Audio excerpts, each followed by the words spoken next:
ইকরাম Islamic centre, সত্যের সন্ধানে আমাদের যাত্রা। এমন কিছু অপরাধ আছে, এমন কিছু পাপ আছে, এমন কিছু জঘন্য বিষয় আছে, সেগুলোতে লিপ্ত হলে আমাদের কষ্টে করা আমলগুলো নষ্ট হয়ে যেতে পারে। আপনি আমলের সওয়াবের কথা জানলেন, আমলও করলেন, কিন্তু পাশাপাশি আবার আমল নষ্ট হওয়ার মতো কাজও করে বসে থাকলেন। তাহলে একদিক থেকে আমল করলেন, আর একদিক থেকে আমল বরবাদ হয়ে গেল, গড়ে সমান হয়ে গেল, বরং কোনো কোনো ক্ষেত্রে লস মাইনাসে চলে গেলেন। হতে পারে কি পারে না? এই জন্য আমাদেরকে জানতে হবে যে বান্দার নেকামলগুলোকে নষ্ট করে দেয়, ধ্বংস করে দেয়, শেষ করে দেয়, ছাই করে দেয়, নিশ্চিহ্ন করে দেয়, আমল নামা থেকে ডিলিট করে দেয় কোন কোন অপরাধ, কোন কোন পাপ, কোন কোন ভয়াবহ বিষয়। শুরুতেই আমরা নিয়ত করে নিই যে পয়েন্টসগুলোর কথা আমরা জানবো, যে বিষয়গুলোর কথা আমরা জানবো যেগুলো বান্দার আমলকে বরবাদ করে দেয়, আমলকে নষ্ট করে দেয়, সেগুলো যেন আমার জীবনে কোনো অবস্থায় না থাকে। যদি থাকে, এ আলোচনা শোনার সাথে সাথে আমরা তওবা করে নিব যে সেগুলো আর কখনো আমার জীবনে যেন না আসে, আর ভবিষ্যতেও যেন এরকম কোনো বিষয় আমাদেরকে স্পর্শ করতে না পারে যে বিষয় আমাদের আমলকে বরবাদ করে দিবে। সেরকম নিয়ত আমরা শুরুতে করে নেই, ঠিক আছে তো ইনশাআল্লাহ? মোহতারাম হাজারিন, বান্দার সকল ভালো কাজ, সকল অর্জন, সকল সওয়াব, সকল নেকামল, এগুলোকে সত্যি এবং প্রকৃত অর্থেই বরবাদ করে দেয়, পরিপূর্ণভাবে ধ্বংস করে দেয় মূলত শিরক এবং কুফরি এবং নেফাক। এটি যখন মুখরিজ আনিল মিল্লাহ পর্যায়ের হয়, অর্থাৎ কেউ যদি বড় শিরক এবং বড় কুফরি এবং বড় নেফাকে লিপ্ত হয়, তাহলে এই ব্যক্তির সমস্ত আমলগুলো বরবাদ হয়ে যায়। সে আগে যত যা করেছে ভালো কাজ সব মাইনাসে চলে যায়, সব ডিলেট হয়ে যায়। কুফরি বলা হয় অবিশ্বাসকে। একজন মানুষ মুসলমান, তিনি নামাজ রোজা ইবাদত বন্দেগী যতটুকু পেরেছেন করেছেন, হঠাৎ করে আল্লাহর কোনো গুরুত্বপূর্ণ নির্দেশ, আল্লাহর কোনো গুরুত্বপূর্ণ নিষেধ যেটা অকাট্যভাবে প্রমাণিত হয়েছে, এরকম কোনো কিছুকে তিনি অস্বীকার করে বসে আছেন। তিনি এটা স্বীকার করেন না, বললেন না আল্লাহর এটা আমি মানি না, নাউজুবিল্লাহ, না এটা আমার বুঝে আসে না, এটা আবার কিভাবে হতে পারে।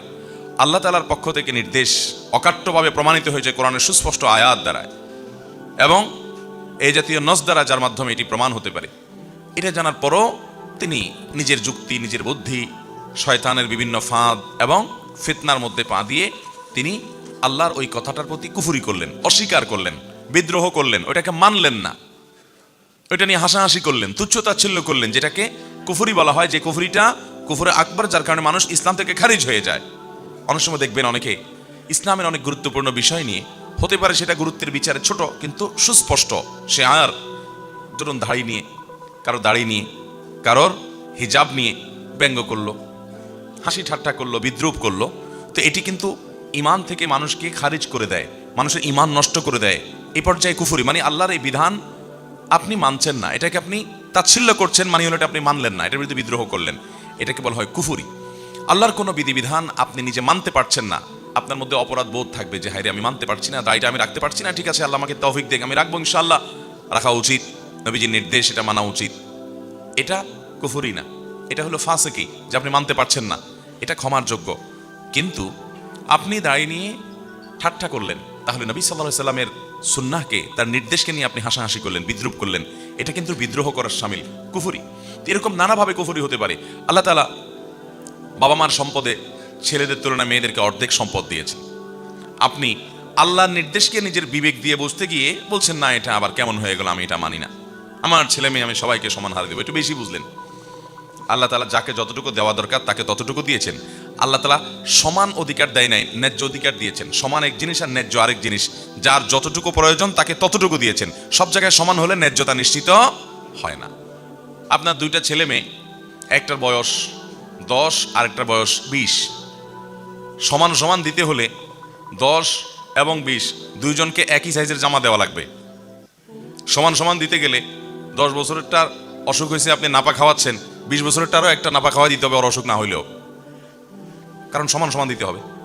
এটা কি ইনসাফের কথা হলো? ইনসাফ হলো ন্যায্যতা, সমান না।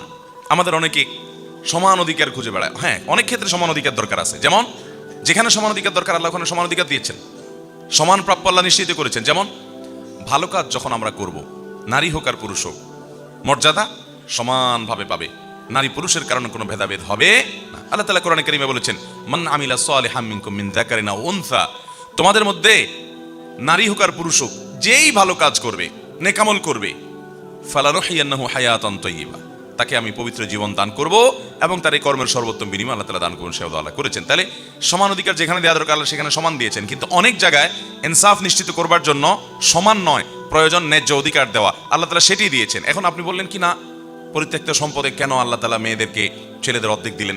এটা তো জুলুম হয়ে গেল।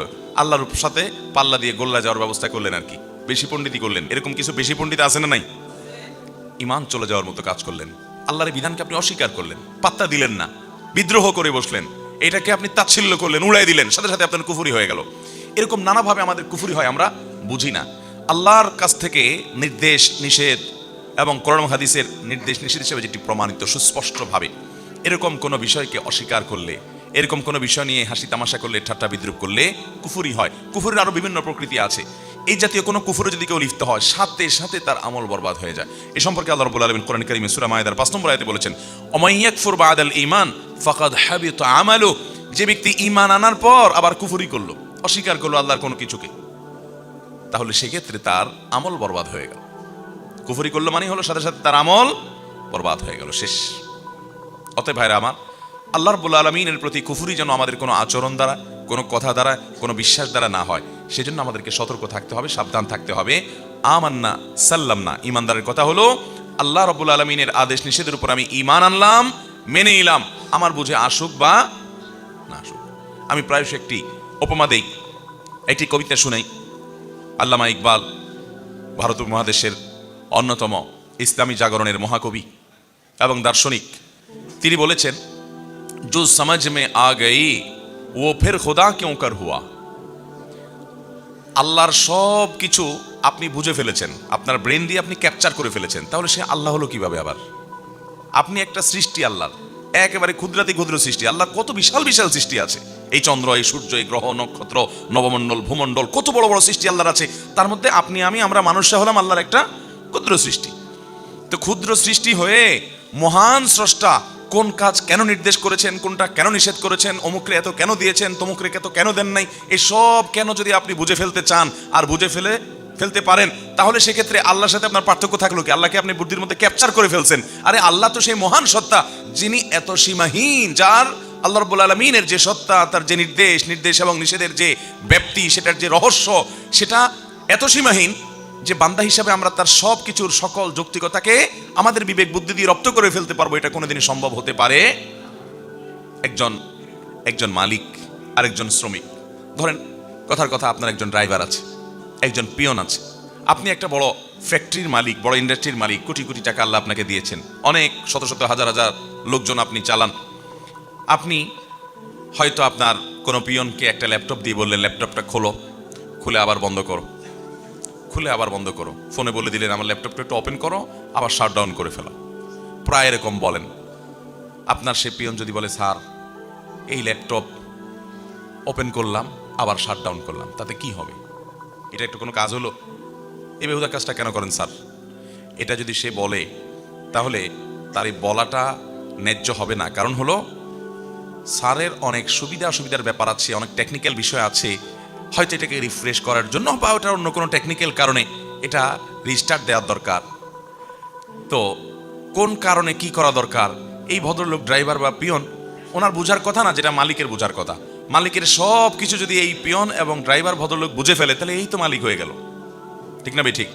মালিকের সব কিছুর যৌক্তিকতা, সব কিছুর রহস্য এই ভদ্রলোক কি উদ্ঘাটন করতে পারবে? পারবে না। তাহলে মানুষে কতটুকু আর পার্থক্য, সেখানে যদি এই অবস্থা হয়, তাহলে স্রষ্টার সাথে সৃষ্টির পার্থক্য কতটুকু? মোহতারাম হাজরিন, এই জন্য আল্লাহ তাআলার কোনো আদেশ, কোনো নিষেধ, কোনো কিছু আমাদের যুক্তিতে বুদ্ধিতে কুলাক বা না কুলাক, আমরা ঈমান এনেছি, মেনে নিয়েছি। আল্লাহ তাআলার আদেশ নিষেধের মধ্যে যৌক্তিকতা, উপযোগিতা এটা অবশ্যই আছে। তিনি হাকিম, রহস্য ছাড়া, হিকমা ছাড়া, প্রজ্ঞা ছাড়া তার কোনো আদেশ নিষেধ, অনর্থক কোনো কিছু তিনি করেন না। তিনি ফালতু কোনো কথা বলেন না। সেটা হয়তো আমার বুঝে আসছে না, পরের জেনারেশনে বুঝে আসবে। আজ থেকে শত শত বছর আগে, হাজার বছর আগে কোরআনের অনেক আদেশ নিষেধের যথার্থতা তখনকার মানুষরা বুঝে নাই, আমরা বুঝতেছি এখন। আছে না না এরকম বহু বিষয়? দিনে 5 বার ওযু।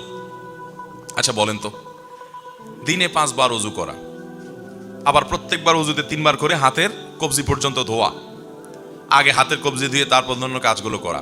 তখনকার সাহাবীদের আমলে, মক্কা মদিনাতে যে সাহাবীরা ছিলেন তাদের আমলে মানুষ ছিল অল্প কিছু, সামান্য হাতে গোনা কিছু মানুষ ছিল একটা শহরের মধ্যে। এত মানুষের গ্যাদারিং ছিল না, এত রোগ জীবাণু এগুলোর এত বেশি আপনার আজকের মতো যেরকম ব্যাপ্তি থাকে ছড়িয়ে পড়ে এসব ছিল না। সাহাবায়ে কেরাম রিদওয়ানুল্লাহি তাআলা আলাইহিম আজমাইন, সেই মহামনীষীরা ওই সময় এটার যৌক্তিকতা যদি খুঁজতে যেতেন তাহলে তাদের কাছে যৌক্তিকতা প্রকাশিত প্রমাণিত নাও হতে পারত, যে আল্লাহ আবার এটা কেন বললেন। কিন্তু আল্লাহ রাব্বুল আলামিন তাদেরকে এই যে আদেশ, এই যে নিষেধ করেছেন, ওযু করতে নির্দেশ করেছেন, তাদের বুঝে আসছে বা না আসছে, তারা সেটাকে মেনে নিয়েছেন।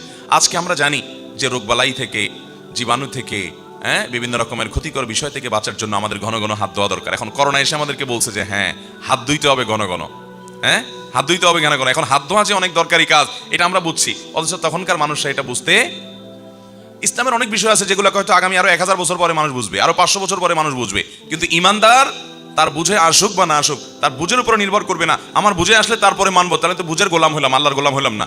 আল্লাহ তাআলার আদেশ নিষেধকে আমি মেনে নিলাম, এটাকে বলা হয় ঈমান, এটাকে বলা হয় সারেন্ডার, এটাকে বলা হয় ইসলাম। মোহতারাম হাজিরিন, এই জন্য একজন মুসলমান তিনি কুফরি থেকে বেঁচে থাকবেন। আল্লাহর কোনো আদেশ নিষেধ নিয়ে সন্দেহ, সংশয়, কপটতা, কুফরি, অস্বীকৃতি এগুলো যেন কখনো না আসে। যদি আসে সকল আমল বরবাদ হয়ে যাবে। আমল বরবাদ হওয়ার জন্য আরেকটা বিষয়ের দায় আছে অনেক বড়, সেটি হলো শিরক। কুফরিরই ওই ক্যাটাগরির আরেকটি অপরাধ, আরেকটি পাপ, যেটি ক্ষমার অযোগ্য যদি কেউ এটি করে তওবা ছাড়া মারা যায়। আর যদি এটি করার পর কেউ তওবা করে আল্লাহ তাআলা মাফ করে দিবেন।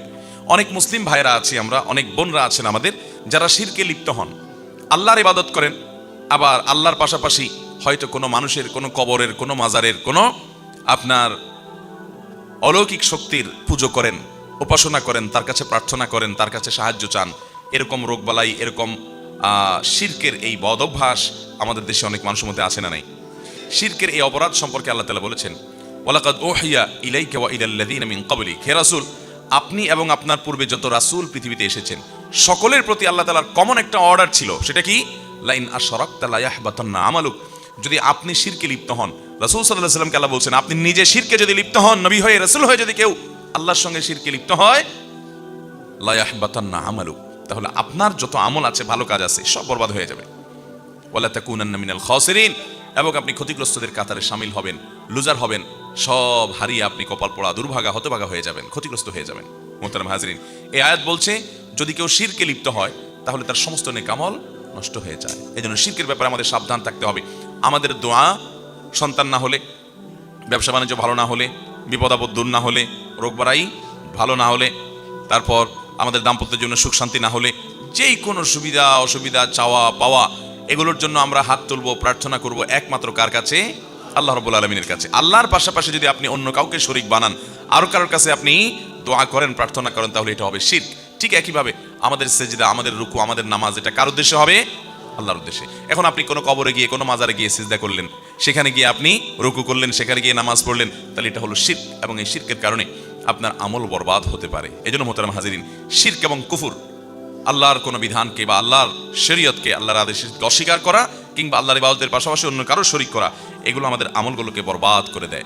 এই বরবাদ করে দেওয়া বিষয়টি, শিরক এবং কুফর থেকে আমরা বেঁচে থাকার চেষ্টা করবো তো ইনশাআল্লাহ। আল্লাহ তাআলা আমাদেরকে তৌফিক দান করুন। আজান হচ্ছে, আমরা আজানের জবাব দিয়ে নিই, তারপর ইনশাআল্লাহ আমরা বাকি আলোচনা কন্টিনিউ করবো। আজানে মুয়াজ্জিন সাহেব যা যা বলে সাথে তা বলতে হয়, এটাই আজানের জবাব। আল্লাহু আকবার, আল্লাহু আকবার, আল্লাহু আকবার।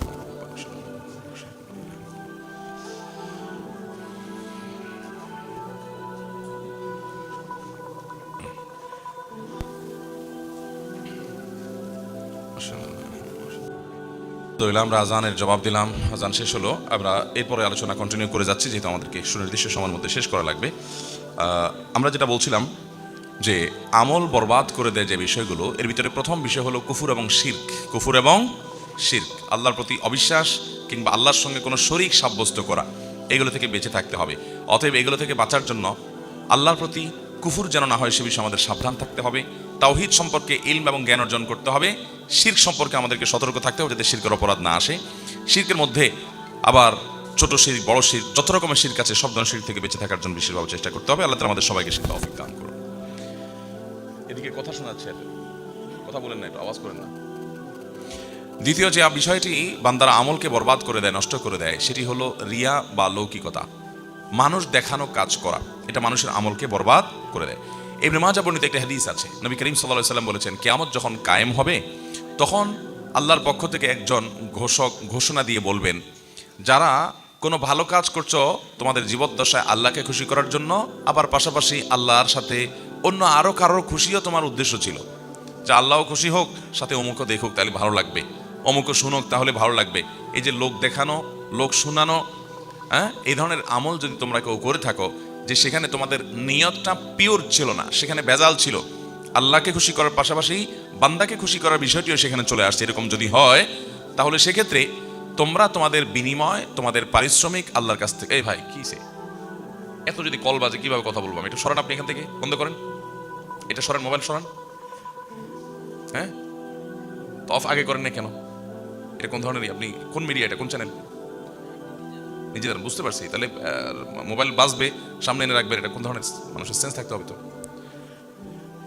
জি ভাই, বলতেছিলাম যে আল্লাহ রাব্বুল আলামিন বান্দাকে যখন কিয়ামতের ময়দানে ডেকে বলবেন যে দুনিয়াতে যদি কোনো ভালো কাজ করো, আল্লাহকে খুশি করার উদ্দেশ্য ছিল, সাথে একটু বান্দারা একটু দেখুক, বান্দারা একটু আমাকে ভালো বলুক, একটু বাহাবা দেখ, সবাই একটু জানুক, একটু ভাবসাব আসবে, এরকম অসৎ উদ্দেশ্য যাদের ছিল, আল্লাহর পক্ষ থেকে ঘোষণা দিয়ে বলবেন তারা যেন তাদের সেই ভালো কাজের সওয়াবের আশা আল্লাহর কাছে না করে, ওইটা আল্লাহকে খুশি করার পাশাপাশি আর যাকে দেখানোর জন্য, যাকে খুশি করার জন্য, যার কাছে গল্প দেওয়ার জন্য করছিলা, তার কাছ থেকে গিয়ে বিনিময় নাও।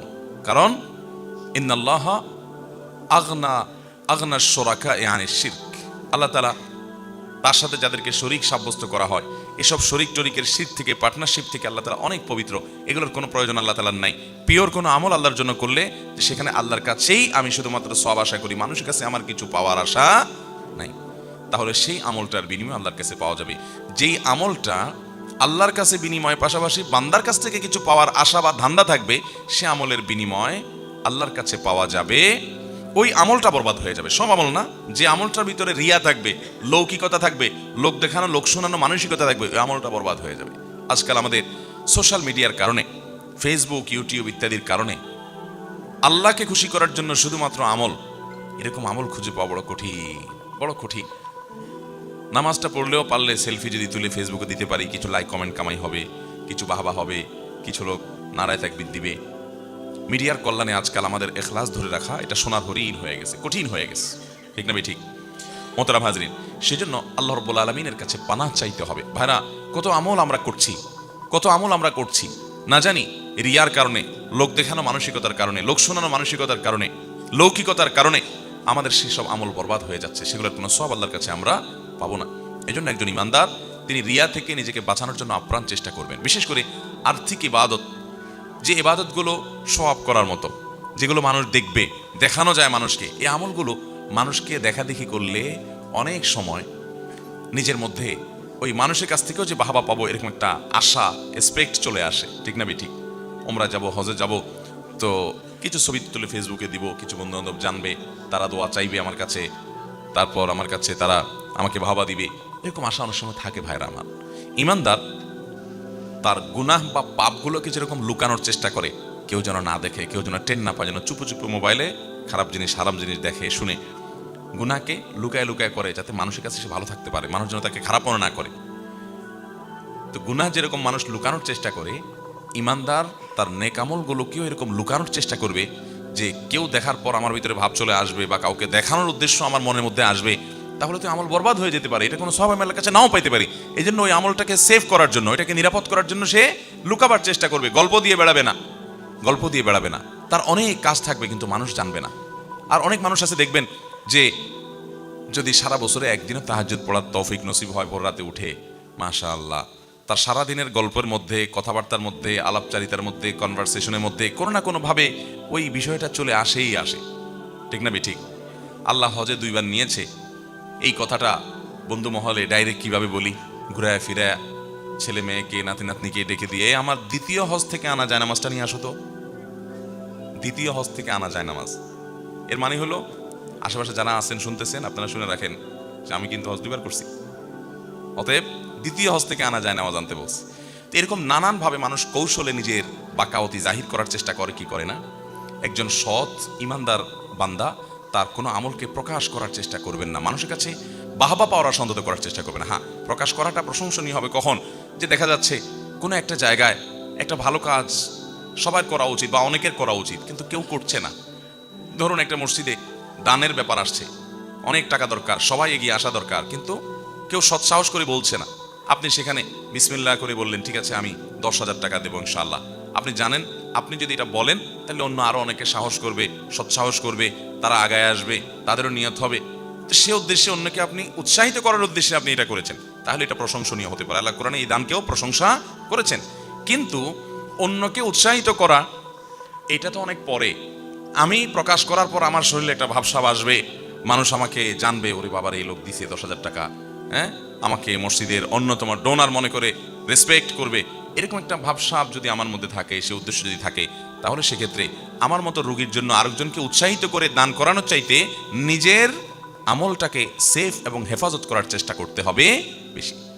আমরা আমল করে, ভালো কাজ করে গল্প দেওয়ার মানসিকতাটা পরিহার করতে হবে। এটা আমাদের মধ্যে প্রচণ্ড রকম আজকাল ঝেঁকে বসেছে, ব্যাধি আকার ধারণ করেছে। এটাকে বলা হয় শিরকে আসগার আল খাফি।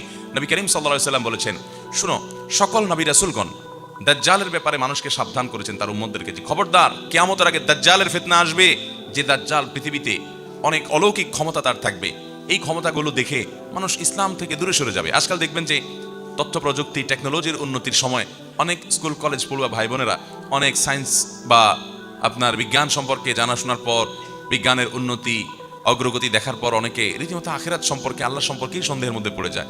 আমল বরবাদ বলতে কি বোঝানো হয়েছে, অনেক মুহাদ্দিসগণ বলেছেন, তার মানে আসর যেহেতু পড়লো না, এই জন্য ওই আমলটা বরবাদ হয়ে গেল।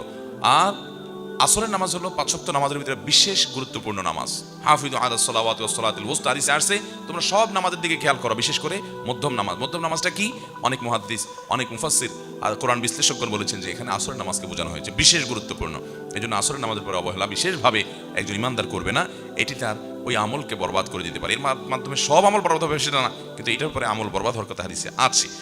সেটাকে অনেক উলামা ইকরাম বলেছেন এটি ধমকি স্বরূপ বলা হয়েছে। অনেকে বলেছেন যে এটার ব্যাখ্যা হলো, যদি কেউ এটাকে বৈধ মনে করে যে না পড়লেও চলে, তাহলে সে কুফরি হবে, তার আমল বরবাদ হবে, সেই কারণে আর অনেক ব্যাখ্যা আছে। 6 নম্বর এবং সর্বশেষ যেটি বলতে চাই তা হলো, কোনো মানুষ যদি কারোর পরিণাম সম্পর্কে নিজে পণ্ডিতি করে আল্লাহর উপর কোনো ফয়সালা দিয়ে দিতে চায়, এটা তার আমলকে বরবাদ করে দিতে পারে। এ সম্পর্কে একটা হাদিস বর্ণিত হয়েছে, নবী করিম সাল্লাল্লাহু আলাইহি ওয়াসাল্লাম ইরশাদ করেছেন, কোন এক ব্যক্তি অন্য ব্যক্তি সম্পর্কে বলল যে এই ব্যক্তিকে আল্লাহ তাআলা মাফ করবেন না, এর কোনো রক্ষা নাই, এর খবর আছে, এর আল্লাহ তাআলা ছাড় দিবেন না, এরকম হার্ডলি বলেছে। আল্লাহ রাব্বুল আলামিন ওই ব্যক্তিকে বলবেন, আমার ওই বান্দাকে মাফ করবো কি করবো না, এটা তো আমার ইখতিয়ার। তুমি যখন এত বড় পণ্ডিতি করলা যে ঠিক আছে সে মাফ পাবে না, তাহলে আমি তাকে মাফ করে দিলাম আর তোমার আমল বরবাদ করে দিলাম। বেশি তুমি আমার উপরে ফয়সালাগিরি করতে গেছো। মোহতারাম হাজরিন, এটা হলো তখন যখন কোনো মানুষ মুসলমান হবে, মুসলমান হইয়াও তার মধ্যে কি থাকতে পারে, আপনার এ ধরনের বিষয় আশা থাকতে পারে, এই ধরনের দুর্বলতা থাকতে পারে, যে সে মুসলমান হওয়ার পরও কোনো গুনাহের কারণে, কোনো পাপের কারণে আপনার কাছে মনে হচ্ছে সে অনেক পাপিষ্ট হয়ে মারা গেছে। আপনি ফয়সালা দিয়ে দিলেন, না এর কোনো রক্ষা নাই, আল্লাহ এর মাফ করবে না। মানে ব্যাপারটা হলো যে আল্লাহর উপর আপনি ফয়সালা দিয়ে বসে আসলেন। এটা ভয়ঙ্কর বিষয়। এটা অনেক ক্ষেত্রে আমাদের আমল বরবাদের কারণ হতে পারে, আল্লাহর রাগের এবং ক্রোধের কারণ হতে পারে। হ্যাঁ, কেউ কাফির হয়ে মারা গেছে, আপনি জানেন পরিষ্কার কুফরি করে সে মারা গেছে, তাহলে সেই ব্যক্তি জাহান্নামে যাবে, কোরআনের বর্ণনা রয়েছে। তারপরেও ইন্ডিভিজুয়ালি একজন একজন করে নাম নিয়ে অমুক জাহান্নামে যাবে, তমুক জাহান্নামে যাবে, এসব ফয়সালা দেওয়ার দায়িত্ব আমাদেরকে আল্লাহ তাআলা দেন নাই। আমরা আম সাধারণ এবং উসুল এবং মূলনীতি বলবো, যে আল্লাহর প্রতি অবিশ্বাস নিয়ে মারা যাবে সে জাহান্নামে, আল্লাহ কোরআনে বলেছে। আমাদের দেশে দেখা যায় আজকাল ফেসবুকে কোনো একজন, ধরেন কোনো একজন মানুষ মারা গেলেন, হয়তো লোকটা তার জীবদ্দশায় অনেক পাপ করেছে, অপরাধ করেছে, অন্যায় করেছে, কিন্তু দিন শেষে সে মুসলমান। আল্লাহ তাআলা চাইলে তার পাপগুলো মাফ করে তাকে জান্নাত দিতে পারেন কি পারেন না। কিন্তু দেখবেন অনেক লোক ফেসবুকে কমেন্ট করে, ফি নারি জাহান্নামা খালিদিনা ফিহা আবাদা। কেউ একটা মারা গেছে মনে করেন, তো লেখা দেয় যে সোজা জাহান্নাম, গো টু ফায়ার। এরকম লেখে কি লেখে না? ভাইরা আমার, এই হাদিস বলছে যে কোনো ইমানদার, কোনো মুসলমান হতে পারে তিনি পাপিষ্ট অপরাধী, কিন্তু আল্লাহ তাকে মাফ করবেন না, সে চিরকাল জাহান্নামে চলে যাবে। এই ফয়সালা আপনাকে আল্লাহ তাআলা দেওয়ার দায়িত্ব দেন না, এই কন্ট্রাক্টরে আপনাকে দেওয়া হয়নি। আপনি নিজে চরকা তেল দেন, নিজের কি হবে, কি আমল করে যাচ্ছেন সেটার জন্য হিসেব নেন। চেষ্টা করবো তো আমরা ইনশাআল্লাহ। আল্লাহ তাআলা আমাদের সবাইকে আমল বিধ্বংসী সমস্ত গুনাহ এবং পাপ থেকে বেঁচে থাকার তৌফিক দান করুন। এর মধ্যে প্রথম পয়েন্ট যেটি শিরক এবং কুফর, এটা একেবারে সকল আমল বরবাদ করে দেয়। একটা পাপের কারণে সকল আমল বরবাদ করে দেয় এবং এটা কুফরি পর্যন্ত নিয়ে যায়। শিরকের কারণে সে ঈমান থেকে খারিজ হয়ে যায়। এরপরে সে নতুন করে আবার ইসলাম গ্রহণ করলে, তওবা করে আবার ঈমান আনলে, তারপরে আবার তার হিসাবের খাতা ওপেন হবে, নতুন করে যে আমল করবে সেগুলো যুক্ত হতে থাকবে। কিন্তু কুফর এবং শিরক করে ফেললে তার আমল বরবাদ হয়ে যাবে। আর বাকি যে কারণগুলো বলেছি, বাকি 5টি কারণ, সেই কারণগুলো, এগুলোর কারণে সকল আমল বরবাদ হয়ে সে কাফের হয়ে যায় এরকম না। এটি আহলে সুন্নাত জামাতের আকীদা। এগুলোর নানান ব্যাখ্যা ওলামায়ে কেরাম দিয়েছেন, যেগুলো আমি কথার ফাঁকে বলেছি। কিন্তু আমাদেরকে এগুলোতে ব্যাপারে বিশেষভাবে সাবধান থাকতে হবে। আবারও বলছি, কুফরি এবং শিরক এটি সকল আমল বরবাদ করে দেয়। রিয়া বা লৌকিকতা, মানুষ দেখানো আমল করার প্রবণতা, এটাও বান্দার আমলকে, যে আমলে রিয়া, মানুষকে দেখানো, মানুষের কাছে বাহবা নেওয়া, দুনিয়ার মানুষের কাছে প্রশংসা কুড়ানো ইত্যাদি দুনিয়ার ধান্দা থাকবে, এগুলোর ওই আমলটা বরবাদ হবে, ওইটার সওয়াব আল্লাহর কাছে পাওয়া যাবে। হাসাদ বা হিংসা মনের মধ্যে যদি থাকে, অন্যের প্রতি হিংসা থাকলো, হাসাদ থাকলো, এটাও আমাদের আমল বরবাদ করে দিতে পারে। 4 নম্বর, নবী করিম সাল্লাল্লাহু আলাইহি ওয়াসাল্লামের প্রতি বেয়াদবি, তার প্রতি আপনার অসম্মান, তার সুন্নাহকে তাচ্ছিল্য করা, পাত্তা না দেওয়া, নবীজি সাল্লাল্লাহু আলাইহি ওয়াসাল্লামের প্রতি বেয়াদবি হয় সেরকম কোনো কিছু করা, অথবা নবী সাল্লাল্লাহু আলাইহি ওয়াসাল্লামের বিরুদ্ধাচরণ করা নিয়মিত, তার সুন্নাহকে একদম মেনে না চলা, এটাকে ছোট মনে করা, হেয় মনে করা। আজকাল অনেকে আছে আহলে কোরআন বাইর হয়েছে, হাদিস মানা লাগবে না, পাত্তাই দেয় না। তো এগুলো মানুষের আমলকে বরবাদ করে দিতে পারে। আর একইভাবে একজন মানুষ তার আমলকে বরবাদ করে দিতে পারে সালাতুল আসর তরক করা, আসরের নামাজ তরক করা। আসরের নামাজের বিশেষ যত্নবান থাকতে হবে, এটা আমল বরবাদ করে দেওয়ার মতো একটা বিষয়। সেটা ওই শুধু নামাজের আমলটা হতে পারে, অন্য ব্যাখ্যাও হতে পারে। আর সর্বশেষ এবং 6 নম্বর পয়েন্ট যেটি, সেটি হলো কারোর ব্যাপারে ফায়সালা দিয়ে পণ্ডিতি করে সে জাহান্নামে যাবে, আল্লাহ তাকে মাফ করতে পারে না, অসম্ভব আল্লাহ তাকে মাফ করতে পারে না, এরকম শক্ত দিয়ে কারোর ব্যাপারে মন্তব্য করা যাবে না। দেখেন, আমরা আজকাল অন্যের ব্যাপারে মন্তব্য করতে খুব মজা পাই, খুব স্বাদ পাই, খুব তৃপ্তি পাই। কেউ মারা গেল, কাকে জাহান্নামে পাঠাইতে পারলাম, কাউকে গোমরাহ কাফের ফতোয়া দিতে পারলাম, সে পথভ্রষ্ট বলে দিতে পারলাম, এগুলো বললে আমাদের কাছে একটু ভালো লাগে, তাই না?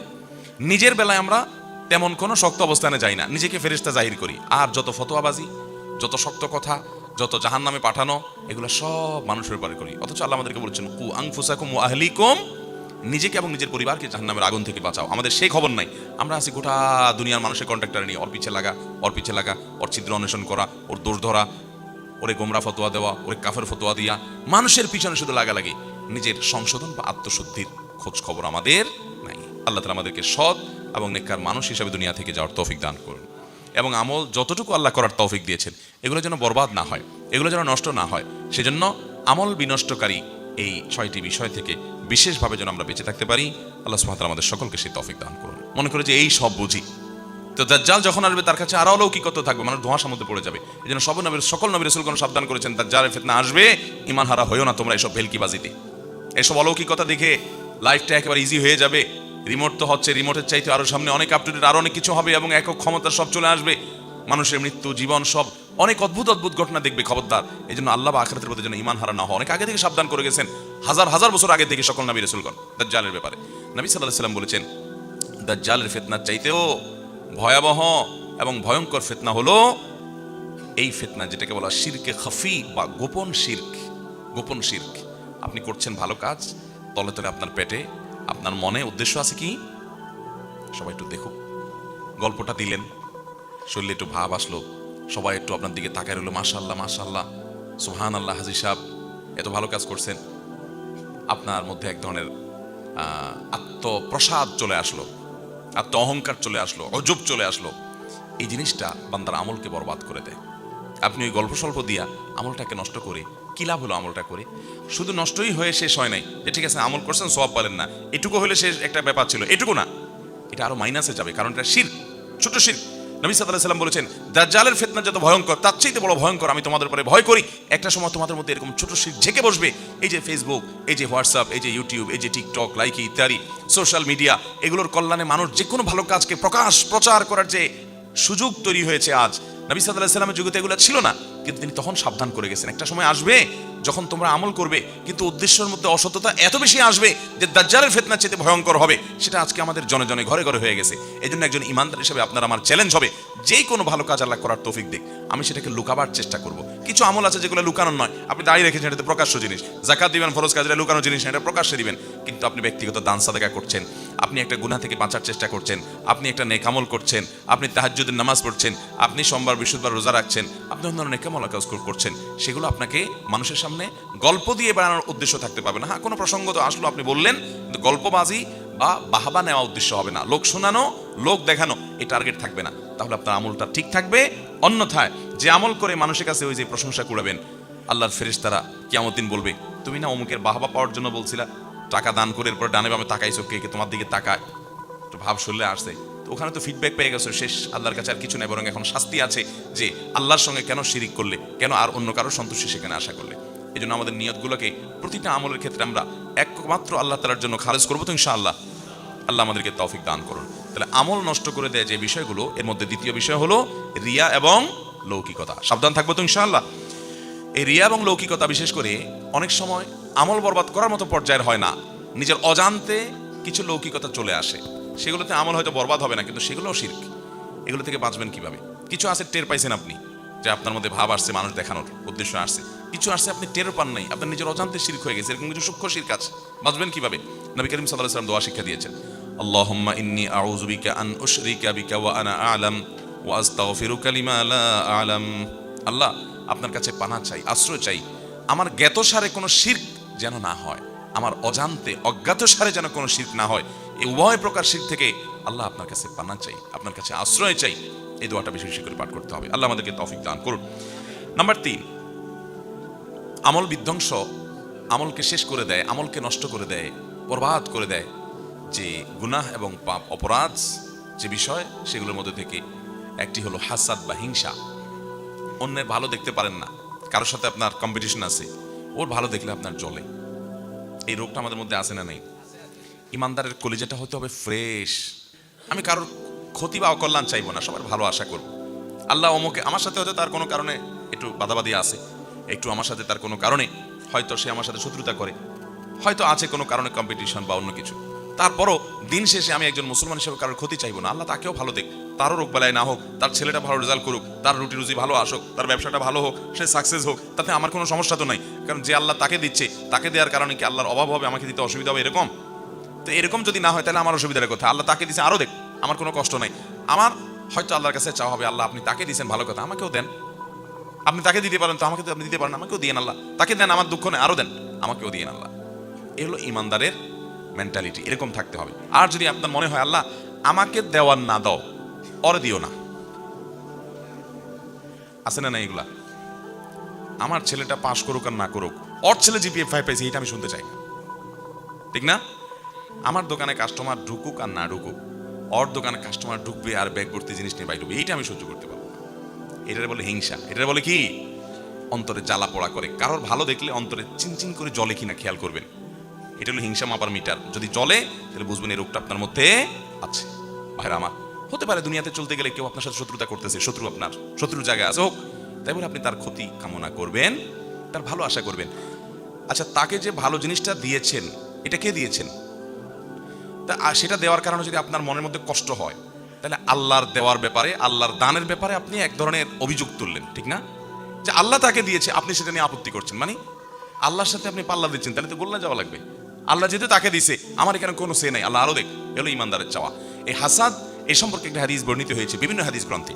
এই হাদিসটির সনদকে মুহাদ্দিসদের অনেকেই একাধিক সনদকে দায়ী বলেছেন, আবার কোনো কোনো সনদকে অনেক ওলামায়ে কেরাম গ্রহণযোগ্যতার লেভেল পর্যন্ত পৌঁছায় বলে মন্তব্য করেছেন। তবে এর মূল বক্তব্য যেটি, সেটি বিভিন্ন হাদিসের আলোকে প্রমাণিত, যেটি হাসাদ বা হিংসা এটা হারাম। যে হাদিসের কথা বলছে সেটি হলো ইয়াকুমুল হাসাদ, তোমরা হিংসা থেকে বেঁচে থাকবে, অন্তরকে হিংসা থেকে পরিচ্ছন্ন করবে। কারণ ফাইন্নাল হাসাদা ইয়াকুলুল হাসানাত কামা তাকুলুন নারু আল হাতাব, আগুন যেরকম কাঠকে পুড়িয়ে শেষ করে ফেলে, মানুষের মনের ভিতরের হিংসা এটা মানুষের আমলগুলোকে এরকম বরবাদ করে দেয়। ভাইরা আমার, আমল বরবাদ করে দেয়। কারণ হলো, যার প্রতি হিংসা হয় আপনি তার বিরুদ্ধে গীবত করবেন, শিকায়েত করবেন, বদনাম করবেন, দুর্নাম করবেন, তাহলে এর মাধ্যমে আপনার সওয়াবটা সে পেয়ে যাবে, আর আপনি গুনাহগার হবেন, তাহলে আপনার আমল বরবাদ হচ্ছে। আপনি আমল করে তারা দিয়ে দিচ্ছেন, আমলগুলো বরবাদ হয়ে যাচ্ছে। এই অর্থে বরবাদ হওয়া মানে এই নয় যে আপনি কাফের হয়ে যাবেন, কিন্তু আপনার আমলগুলো করছেন আর পাচ্ছে আরেকজন, কারণ হাসাদের কারণে আপনি গীবত শিকায়েতের দিকে চলে যাচ্ছেন। সেজন্য এই হিংসা থেকে বেঁচে থাকতে হবে, কারণ এটাও বান্দার আমলকে বরবাদ করে দিতে পারে। নাম্বার 4, নবী করিম সাল্লাল্লাহু আলাইহি সাল্লামের প্রতি বেয়াদবি, নবীজির শানে আদবের খেলাফ হয়, শিষ্টাচার বহির্ভূত হয় এমন কোনো কাজ করা, কিংবা তার বিরুদ্ধাচরণ করা, তার আনুগত্য না করা, এটাও বান্দার আমলকে বরবাদ করে দেয়। বিষয় কোরআন কারীমের একাধিক আয়াত রয়েছে যে আল্লাহ এবং তার রাসূলের, আল্লাহ যে রাসূল সাল্লাল্লাহু আলাইহি সাল্লামের সাথে শিকাক করবে, মুখালাফাত করবে, বিরুদ্ধাচরণ করবে, রাসূলের কথা পাত্তা দিবে না, মানার চেষ্টা করবে না, দম্ভ করবে, অহংকার করবে, তুচ্ছ-তাচ্ছিল্য করবে, অস্বীকার করবে, এই ব্যক্তি তার আমলগুলো বরবাদ হবে। আর নবীজি সাল্লাল্লাহু আলাইহি সাল্লামের সাথে যারা বেয়াদবি করবে তাদের আমলও বরবাদ হবে। আল্লাহ তাআলা কোরআন কারীমে সূরা হুজুরাতের মধ্যে বলেছেন, ইয়া আইয়ুহাল্লাযীনা আমানু লা তারফাউ আসওয়াতাকুম ফাওকা সাওতিন নবী, তোমরা নবীজির সামনে তোমাদের আওয়াজগুলোকে তার উপরে করিও না, তার চেয়ে বড় আওয়াজে কথা বলিও না। শিষ্টাচারের দিকে খেয়াল করবে। ওয়ালা তাজহারু লাহু বিল কওলি কাজাহরি বা'দিকুম লিবা'দিন, তোমরা একে অন্যের সামনে যেরকম জোরে জোরে কথা বলো, নবীর সামনে এরকম জোরে জোরে কথা বলবে না। আন তাহবাতা আমালুকুম ওয়া আনতুম লা তাশউরুন, যদি এটা করো তাহলে তোমাদের আমল বরবাদ হয়ে যাবে, তোমরা টেরও পাবা না। এই যে একটা শিষ্টাচার, এটা নবী সাল্লাল্লাহু আলাইহি সাল্লামের সাথে দেখাতে হবে, না হলে আমল বরবাদ হওয়ার মতো বিষয় হতে পারে যদি নবীজির শান এরকম বেয়াদবি করে কেউ। আজ নবী সাল্লাল্লাহু আলাইহি সাল্লাম আমাদের সামনে নাই, কিন্তু নবীর হাদিসের সাথে, নবীর সুন্নাতের সাথে যদি আমরা বেয়াদবি করি তাহলে এই পরিণতি আমাদেরও হতে পারে। কারণ নবী সাল্লাল্লাহু আলাইহি সাল্লামের সাথে বেয়াদবি করা, তার সুন্নাহর সাথে বেয়াদবি করা একই জিনিস। মোহতারাম হাজরিন, একই ভাবে নবীজি তো বটেই, আমাদের যারা মুরব্বীরা আছেন, বয়সে বড় আছেন, ওলামা একরাম আছেন, জ্ঞানে বড় আছেন, বিভিন্ন দিক থেকে বড় আছেন, তাদের সামনে কথা বলার আদব শিষ্টাচার এখান থেকে আমরা শিখতে পাই, যে তাদের সামনে উচ্চ আওয়াজে কথা না বলা, তাদের সামনে নীরবে কথা বলা। আজকাল দেখবেন তরুণদের মধ্যে এই সমস্ত শিষ্টাচার নাই। এগুলোকে আমরা অনেক হালকা জিনিস মনে করি, যে বাবার সামনে আপনার জোরে আওয়াজ হবে না, আপনার সিনিয়র কায়ের সাথে, মায়ের সাথে জোরে আওয়াজ হবে না। এখন তো যুবক পোলাপান সবচাইতে বেশি চিৎকার, চেঁচামেচি, অভদ্রতা, অসৌজন্যমূলক এবং পশুর মতো চিল্লাচিল্লি করে কথা বলে মায়ের সামনে। দুনিয়াতে সবচেয়ে বেশি দুর্ব্যবহার করা যায় যার সাথে, চিল্লাচিল্লি করা যায় যার সাথে, রাগারাগি করা যায় যার সাথে, তার নাম হলো মা। ঠিক না ঠিক? বাপের সাথে আবার সব চলে না, কারণ দাঁত ফালাই দিবে থাপ্পড় দিয়ে। ঠিক না ঠিক? মা বেচারি অনেক দয়া এবং মায়া তার সন্তানের প্রতি, এই চান্সে অনেক যুবকরা বেয়াদবি করেন। মনে রাখবেন, এটি ভয়ঙ্কর একটি ব্যাপার। এই জন্য শিষ্টাচার আমাদেরকে শিখতে হবে। শিষ্টাচার বহির্ভূত মানুষ কখনো ভালো মুসলমান হতে পারে? তাহলে নবীজি শানের সাথে যখন বেয়াদবি করা হয় অথবা তার বিরুদ্ধাচরণ করা হয়, তখনও বান্দার আমল বরবাদ হতে পারে। আর 5 নম্বর হলো সালাতুল আসর বা আসরের নামাজ যদি কেউ এটার ব্যাপারে অবহেলা করে। অনেকে দেখবেন আসর নামাজ পড়ে না, অবহেলা করে, পড়ে না, টাইম মতো পড়ে না, 2 দিন পড়ে তো 4 দিন পড়ে না। তো এই ব্যক্তির আমল বরবাদ হওয়ার কথা হাদিসে আছে। সহিহ বুখারীতে রাসূল নবী সাল্লাল্লাহু আলাইহি ওয়াসাল্লাম বলেছেন, মান তারাকা সালাতাল আসর ফাকাদ হাবিতা আমালু, যে ব্যক্তি আসরের নামাজ পড়ে না, বাদ দেয়, তার আমল বরবাদ হয়। এখানে ইকরাম ইসলামিক সেন্টার, সত্যের সন্ধানে আমাদের যাত্রা।